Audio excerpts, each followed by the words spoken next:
Hello guys, welcome back to solid movie stuff. నేను మీ SRB content లోకి వెళ్ళిపోదాం. మహా అవతార్ పరశురామ్ ఈ మూవీ మహా అవతార్ సినిమాటిక్ యూనివర్స్ లో వస్తున్న సెకండ్ ఇన్స్టాల్మెంట్, అంటే సెకండ్ మూవీ. 2025 లో మహా అవతార్ నరసింహ వచ్చింది. అది ఏ రేంజ్ లో ప్రకంపనలు క్రియేట్ చేసిందో అందరికీ తెలుసు. దాని విఎఫ్ఎక్స్, ఆ సౌండ్, ఆ యాక్షన్, ఆ బ్రూటల్ కిల్లింగ్ ఆఫ్ రాక్షసస్ అవన్నీ ఎక్స్ట్రాడినరీగా నెక్స్ట్ లెవెల్ లో చూపించారు మూవీ టీమ్. అదే విధంగా ఇప్పుడు మహా అవతార్ పరశురామ్ అని చెప్పి 2027 ఎండ్ లో, అంటే డిసెంబర్ లో ఈ మూవీ వస్తుందని చెప్పి మూవీ టీమ్ అఫీషియల్ గా ఈ రోజు ప్రకటించిన ఆ పోస్టర్ లో క్లియర్ కట్ గా మెన్షన్ చేశారు. మహా అవతార్ పరశురామ్ ఎలా ఉంటుంది అనే దానికి ఒక పోస్టర్ ని రిలీజ్ చేశారు. ఆ పోస్టర్ అయితే చాలా చాలా చాలా బాగుంది. Too good. అంటే అది ఏఐయా లేక విఎఫ్ఎక్స్ అనేది తర్వాత సంగతి. బట్ ఆ పోస్టర్ ఎలా ఉంది అంటే నెక్స్ట్ లెవెల్, చాలా చాలా రియాలిటీగా, చాలా చాలా ఎక్స్ట్రాడినరీగా గూస్ బంప్స్ తెప్పించేలాగా ఉంది. అందుట్లో మనకు మెయిన్ గా ఆ యాక్స్ ని చూపిస్తున్నారు. సో ఆ యాక్స్ ని ఏమంటారు అండ్ ఆ స్టోరీ ఆఫ్ పరశురాముల వారు ఏంటి అనేది చిన్నగా మాట్లాడుకుందాం. సో పరశురాముల వారి పేరు రామభద్ర. ఆయన జమదగ్ని మహర్షి వారికి మరియు రేణుక వారికి పుట్టిన సంతానం. పుట్టింది బ్రాహ్మణిగా అయినా సరే తనలో రాజు లక్షణాలు చాలా ఉన్నాయని చెప్పి ఆయన్ని బ్రాహ్మణ్ క్షత్రియ అని చెప్పి పిలిచేవారంట. ఆ దేవదేవుడు మహాశివుడికి కఠోరమైన తపస్సు చేయడం వల్ల తనకు ఆ దేవదేవుడు మహాశివుడు ప్రసాదించిన వరమే ఆ పరశు. అంటే ఆ యాక్స్ ని పరశు అని పిలుస్తారు. అలా ఆయనకు పరశురామ అనే పేరు వచ్చింది. సో పరశు అనేది ఆ యాక్స్ పేరు. అందుకనే మనకు ఆ మోషన్ పోస్టర్ లో వెన్ ధర్మ ఫెయిల్స్ ద పర్సు రైజెస్ అని చెప్పి క్లియర్ కట్ గా రాసి ఉంటుంది.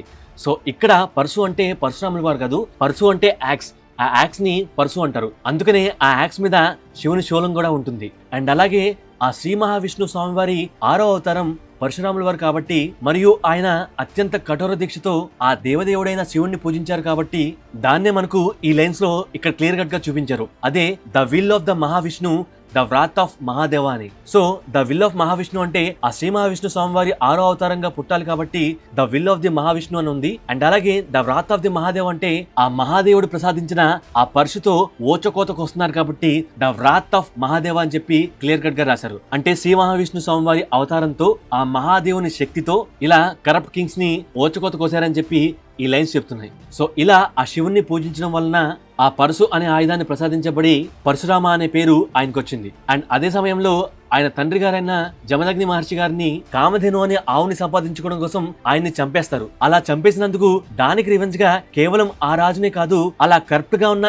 ఏ క్షత్రియుడినైనా చంపేస్తాను అనే ఒక ఓవుని తీసుకుంటారు. అంటే ఒక ప్రతిజ్ఞ చేస్తారు. అలా ఈ భూమండలాన్ని 21 సార్లు తిరిగి ప్రతి ఒక్కసారి కరప్ట్ కింగ్స్ ని చంపేస్తూ సమంత పంచక అనే 5 లేక్స్ ని వాళ్ళ రక్తంతో నింపేసేవారంట. అలా ఆయన అనుకున్న పనిని కంప్లీట్ చేసుకున్న తర్వాత దెన్ ఆయన సాధించిన భూములన్నీ కశ్యప మహర్షి వారికి ఇచ్చేసి దెన్ ఆయన ధ్యానంలోకి వెళ్ళిపోతారు. దెన్ అలా కొన్నాళ్లకు శ్రీరాముల వారు సీతమ్మ వారిని పెళ్లి చేసుకునే సమయంలో ఆ దేవదేవుని ధనస్సుని, అంటే పినాక అనే ధనస్సుని విరిచివేస్తారు. ఆ విరిచేయడం వలన ఆ ధనస్సు విరిగిపోతున్న సమయంలో అది చేసిన ప్రకంపనలు ఈ భూమండలం మొత్తం క్రియేట్ అయ్యి చివరకు ఆ పరశురాముల వారి ధ్యానాన్ని భంగం చేస్తాయి. దెన్ అదే టైంలో పరశురాముల వారు శ్రీరాముల వారిని ఆ పెళ్లి జరుగుతున్న ప్లేస్ కి వచ్చి కలుస్తారు. దెన్ అలా ఇద్దరు అవతార పురుషులు ఒకే చోట కలుసుకుంటారు. దెన్ ఆ తర్వాత తన ముందు కూడా ఉన్నది శ్రీ మహావిష్ణు స్వామివారి అవతారమే అని గ్రహించి ఇక చాలు అనుకొని ఆ అవతారాన్ని చాలించడానికి, అంటే మహేంద్రగిరి పర్వతానికి చేరుకొని అక్కడ ధ్యానంలో మునిగిపోతారు. దెన్ ఆ తర్వాత మహాభారతం జరుగుతున్న సమయంలో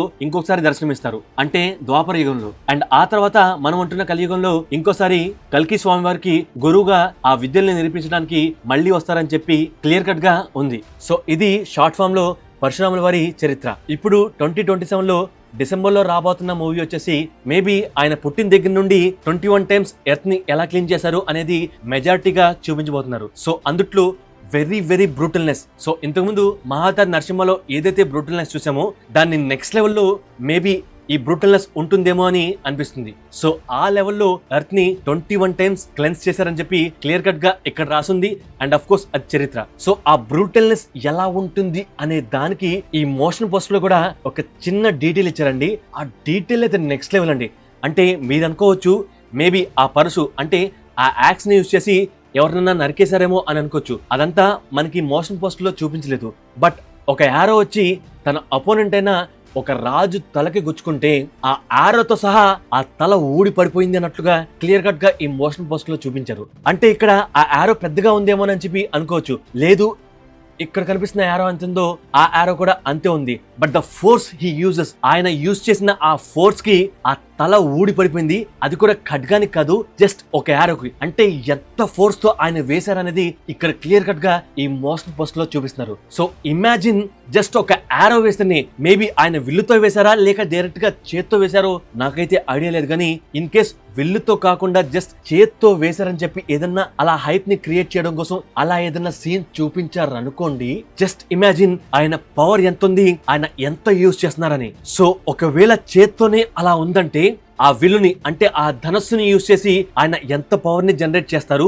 అండ్ అలాగే ఆ పరుసుని సాక్షాత్ ఆ దేవదేవుడు మహాశివుడు ప్రసాదించిన ఆ పరుసుతో ఆయన ఓచకోత స్టార్ట్ చేస్తే అది ఎంత భీకరంగా ఉంటుందో జస్ట్ ఇమాజిన్. దాన్ని మనకు వెరీ వెరీ బ్రూటల్ గా ఈ మూవీలో చూపించబోతున్నారని చెప్పి క్లియర్ కట్ గా హింట్ ఇచ్చారు. అది మోషన్ పోస్ట్ లో కూడా చూపించారు. సో ఏదేమైనా సరే ఈ మూవీని థియేటర్ లో మిస్ అవను. సో డిసెంబర్ 2027 కోసం వెయిటింగ్. అండ్ 2027 అంటేనే ఒక biggest thing to Indian cinema అని చెప్పొచ్చు, ఎస్పెషల్లీ మన తెలుగు సినిమాకు కూడా.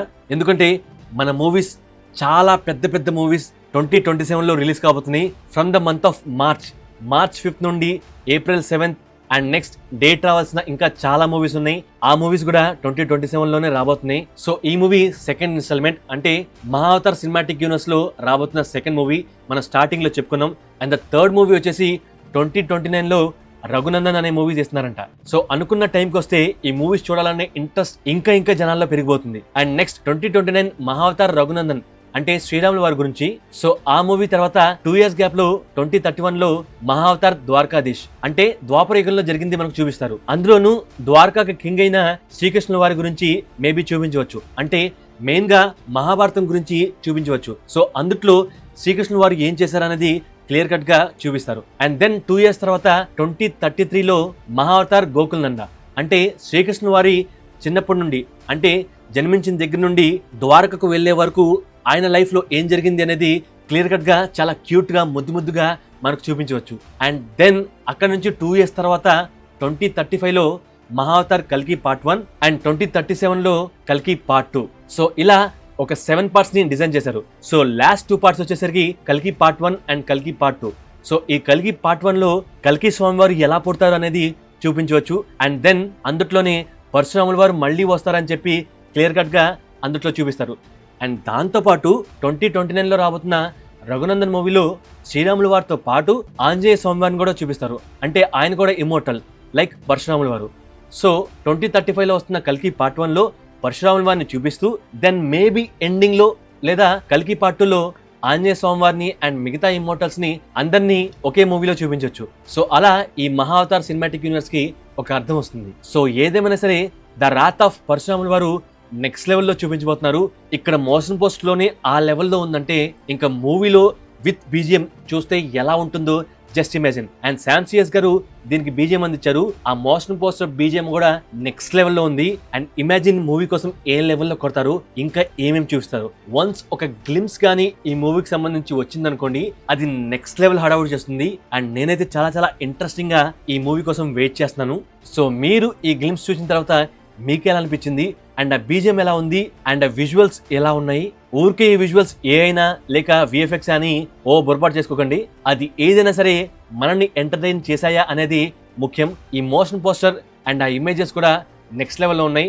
ఇంకా చాలా టైం ఉంది, దాన్ని ఇంకా రిఫైన్ చేస్తారు. అండ్ ఒక్కొక్క డీటెయిల్ కూడా నెక్స్ట్ లెవెల్లో ఉంది. అండ్ ఇప్పుడు వచ్చిన ఒక్కొక్క డీటెయిలే నెక్స్ట్ లెవెల్లో ఉంటే ఆ తర్వాత మూవీలో కూడా ఇంకా రిఫైన్ చేసి డీటెయిల్స్ ఆ న్యూయెన్సెస్ ని క్లియర్ కట్ గా ఎక్స్ట్రాడినరీగా డిజైన్ చేస్తారు.